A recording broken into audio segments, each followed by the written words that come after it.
हाल ही के एक साल के दौरान लोगों की स्टॉक मार्केट में ट्रेडिंग एक्टिविटीज़ या इन्वेस्टिंग एक्टिविटीज़ काफ़ी हद तक बढ़ गई है।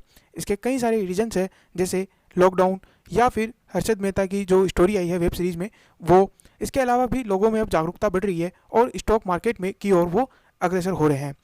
चलिए आज हम जानते हैं कि स्टॉक मार्केट में कितने तरह के ब्रोकरेज और टैक्सेस आपको पे करने पड़ते हैं। हाय गाइस, मेरा नाम है शुभम जैन और आज आप जानेंगे कि स्टॉक मार्केट में जीरो ब्रोकरेज होते हुए भी आपको कितने सारे टैक्सेस का पेमेंट करना पड़ता है और आपके रियल चार्जेज क्या क्या लग जाते हैं। इस वीडियो को एंड तक देखिएगा जिससे आपको समझ में आए कि आपको कितने टैक्सेस देने पड़ते हैं।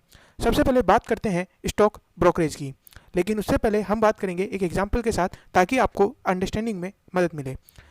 मान लीजिए कि आपने 400 शेयर परचेज किए एट द रेट ऑफ ₹100, यानी कि टोटल हुए 40,000। उसके बाद उन्हीं 400 शेयर्स को आपने 125 रुपये में बेच दिए। यहाँ पे आपको मिले ₹50,000। ये जो आपने ट्रेड किया है वो आपने NSE नेशनल स्टॉक एक्सचेंज के अंदर किया था, इसलिए आपका टोटल टर्नओवर हुआ 90,000। 40,000 बाइंग, 50,000 सेलिंग। अगर आप मानते हैं कि 10,000 का प्रॉफिट है तो आप रुकिए, आपको पहले इनमें से चार्जेस घटाने होंगे। अब आपने ये जो ट्रांजैक्शन किया है ये डिलीवरी ट्रांजैक्शन किया है। डिलीवरी ट्रांजैक्शन का मतलब होता है कि आपने सबसे पहले 400 शेयर्स लिए, अपने डीमेट अकाउंट में रखे, उन्हें कुछ दिनों तक होल्ड किया, मोर देन वन डे। उसके बाद आपने उन्हें बेचा। अब ये होता है डिलीवरी चार्जेस। लेकिन अगर आप सेम डे ही उन्हें वापस से सेल कर देते हो तो वो होता है इंट्राडे एक्टिविटी या इंट्राडे ट्रेडिंग। नाउ अब हम बात करते हैं ब्रोकरेज की। ब्रोकरेज के अंदर अगर हम बात करें तो यहाँ पे कई सारी फर्म्स है जो कि आपको ब्रोकिंग सर्विस प्रोवाइड करवाएगी, बट हर एक फर्म को इंक्लूड करना हमारे लिए पॉसिबल नहीं था। इसीलिए हमने 5 फर्म को सिलेक्ट किया है ब्रोकरेज चार्जेस के ऊपर कंपेयर करने के लिए, क्योंकि हर एक फर्म का, हर एक कंपनी का अलग अलग ब्रोकरेज रेट था। हमने ये एक समराइज टेबल बनाई है जिसमें आपको पता चलेगा कि किस किस फर्म का कितना कितना चार्जेज है। जैसे कि जीरोधा का अकाउंट ओपनिंग चार्जेज ₹300 है, साथ ही साथ एनुअल अकाउंट मेंटेनेंस चार्जेज भी ₹300 है, लेकिन वो डिलीवरी में ब्रोकरेज उनका जीरो है और इंट्राडे जो ब्रोकरेज है वो 0.03% है। डीपी चार्जेज जो कि हिडन चार्जेज होता है, जो कि आपको कई बार नहीं बताया जाता है और आपके जो कॉन्ट्रैक्ट नोट दिया जाता है उसमें भी कई बार ये मेंशन नहीं होता है, वो यहाँ पे लिया जाता है ₹13.5 ऑन सेल। अब आपको यहाँ पे हर एक फर्म का ब्रोकरिंग चार्जेज पता चल गया होगा। ये हो सकता है कि आज जब मैं रिकॉर्ड कर रहा हूँ उसके बाद चेंज हो जाए, तो एक बार आप इनकी वेबसाइट पे जाकर के कंफर्म जरूर कर लीजिएगा, लेकिन हाल फिलहाल में ये ब्रोकरेज चार्जेज इनका रहता है।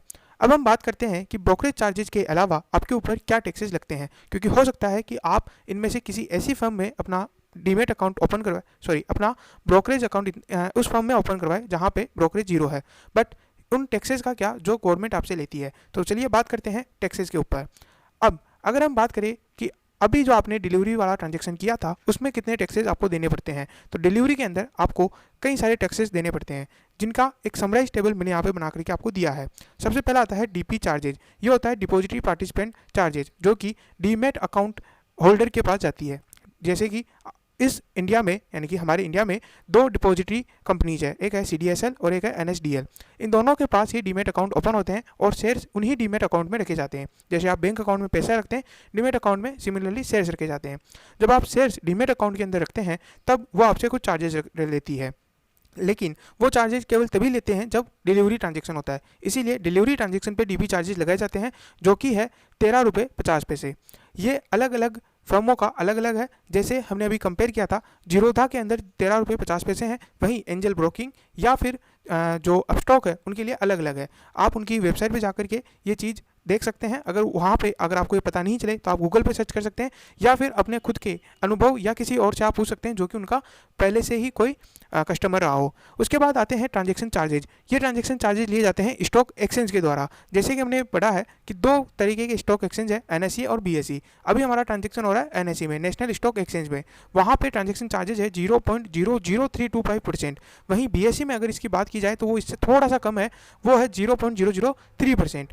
अब ट्रांजैक्शन चार्जेस की अगर हम बात करें तो वो निकल के आता है बाई और सेलिंग दोनों पे। बाई जो हमारा था वो था ₹40,000, इसीलिए 0.00325% निकल के आता है 1.3। वहीं सेलिंग जो कि ₹50,000 की थी वो थी, तो वहाँ पे 0.00325% निकल के आएगा 1.625। आप इन्हें एक बार और कैलकुलेट कर सकते हैं ताकि अगर मेरे से कोई मिस्टेक हो जाए तो आप उसे रेक्टिफाई कर लें। अब डीपी चार्जेज और ट्रांजैक्शन चार्जेज पे जीएसटी भी लगाया जाएगा @18%, जिसे भी हमने कैलकुलेट किया है। उसके बाद लगता है most important security transaction charges. ये सिक्योरिटी ट्रांजेक्शन चार्जेज या सिक्योरिटी ट्रांजेक्शन टैक्स, जिसे हम शॉर्ट फॉर्म में STT भी जानते हैं, वो लगता है डिलीवरी के केस में 1% ऑफ टर्नओवर। टर्नओवर का मतलब हो गया कि बाई और सेलिंग दोनों साइड में ये टैक्स लगेगा। सिक्योरिटी ट्रांजेक्शन टैक्स 0.1% लगता है। यहाँ पे 1% गलती से लिखने आ गया, 0.1% लगता है। इसीलिए ये टोटल होता है 90 रुपीज़, 40 रुपीज़ बाई साइड और 50 रुपीज़ सेलिंग साइड। उसके बाद आता है सेबी टर्नओवर चार्जेज। यहाँ पे सेबी टर्नओवर चार्जेज बहुत ही मिनिमम है, वो है ₹5 फॉर एवरी करोड़ रुपीज़, यानी कि 1 करोड़ पे 5 रुपये सेबी टर्नओवर चार्जेज जो है लगाए जाते हैं। इसलिए ये निकल के आता है 0.02 और 0.025। उसके बाद आता है स्टाम्प ड्यूटी। ये केवल बाई साइड लगाई जाती है, और अगर आपने डिलीवरी लिया है यानी कि डिलीवरी वाले ट्रांजेक्शन किए हैं तो वो है 0.015%। इस तरीके से निकल के आता है 6 रुपये ऑन 40,000। वहीं सेलिंग साइड पे 0 रुपये हैं। इस तरीके से हमारे पास टोटल टैक्स लगेगा ऑन बाई साइड 47 रुपीज़ और 55 पैसे मोटा मोटा, और वहीं सेलिंग साइड पे लगेंगे 67 रुपीज़ 78 पैसे। यहाँ पे अगर हम इन दोनों को टोटल कर दे तो हमारे सामने निकल के आता है 115 रुपये 33 पैसे, यानी कि आपको 100 रुपीज़ से ज़्यादा आपको टैक्सेस देने पड़ेंगे जब आप डिलीवरी के अंदर कोई ट्रांजेक्शन करते हो। अब हम बात करते हैं कि अगर आप यही ट्रांजेक्शन इंट्राडे में करते तो आपके ऊपर क्या टैक्सेस लगते। इंट्राडे में अगर आप ये सेम ट्रांजेक्शन करते तो आपके ऊपर कुछ ट्रांजेक्शन लगते जिनमें चेंजेस के साथ मैंने इनको हाईलाइट किया हुआ है। तो बाकी के ट्रांजेक्शन तो सेम है, तो उनको मैं रिपीट नहीं करूँगा, लेकिन जो ट्रांजेक्शन अलग है उनको मैं एक बार बता देता हूँ। तो जब आप इंट्राडे करते हैं तो चूंकि आपका शेयर्स डीमेट अकाउंट में नहीं जाते हैं, इसीलिए डीपी चार्जेज नहीं लगते हैं, तो वहाँ पे 13.5 रुपये का आपको बेनिफिट मिल जाता है। दूसरी बात, अब चूंकि डीपी चार्जेज चेंज हुए हैं तो उनके ऊपर लगा हुआ जीएसटी भी चेंज हो जाएगा, इसलिए जीएसटी में भी यहाँ पे चेंज हुआ है। थर्ड नंबर पे आता है security transaction charges. Security transaction tax या सिक्योरिटी ट्रांजेक्शन चार्जेज जो कि पहले 0.1% था, अब ये इसका 1/4 होकर के 0.025% रह जाता है। इसीलिए, और वह भी केवल सेलिंग साइड लगता है, बाइंग साइड ये नहीं लगता है। इसीलिए आपको 40 रुपीज़ का तो बाइंग साइड का बेनिफिट हो जाता है, साथ ही साथ जो 50 रुपीज़ आपको लग रहे थे सेलिंग साइड में वो भी कम होकर के केवल 12.5 रुपये हो जाते हैं। तो यहाँ पे भी आपको बेनिफिट मिलता है काफ़ी सारा। उसके बाद आता है सेबी टर्नओवर चार्जेज, वो सेम रहते हैं 5 रुपीज़ फॉर एवरी करोड़। उसके बाद आता है स्टाम्प ड्यूटी। स्टाम्प ड्यूटी भी क्योंकि इंट्राडे है तो ये आपको कम कर दिया जाता है, और वो हो जाता है 0.003% ऑफ बाई साइड। अब ये भी केवल बाई साइड ही लगता है, हमेशा याद रखिएगा स्टाम्प ड्यूटी केवल बाई साइड लगता है, चाहे वो डिलीवरी कॉन्ट्रैक्ट हो या फिर वो इंट्राडे कॉन्ट्रैक्ट हो, लेकिन लगता उन दोनों में जो परसेंटेज है वो कम हो जाता है। तो यहाँ पे 1.20, अगर हम इनका टोटल करेंगे तो ये इस बार बहुत कम निकल के आएगा। बाई साइड 2.754 और वहीं सेलिंग साइड 14.44 रुपीज़। अब अगर हम इन दोनों का टोटल करेंगे वो है 17.1965, यानी कि मोटा मोटा कहूँ तो आपको 17 रुपये देना पड़ेगा जब आप इंट्राडे में ट्रांजेक्शन करते हो। बट ये याद रखिए कि जब आप इंट्राडे में ट्रांजेक्शन कर रहे हो तो ऑफकोर्स मशीनरीज कम यूज़ हो रही है जो हमारी सरकार की, इसीलिए वो आपसे ट्रांजेक्शन कम ले रहे हैं, टैक्सेस कम ले रहे हैं।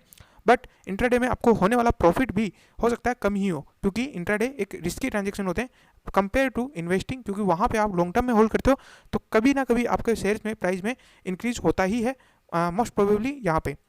तो यहाँ पे आपको मैंने सारे चार्जेस बता दिए कि अगर आप डिलीवरी कॉन्ट्रैक्ट करते हो तो आपको क्या चार्जेस पे करने पड़ते हैं और इंट्राडे में क्या चार्जेस पे करने पड़ते हैं। तो आई होप आपको ये वीडियो अच्छा लगा हो। Thank you very much for listening us. Good day, good bye.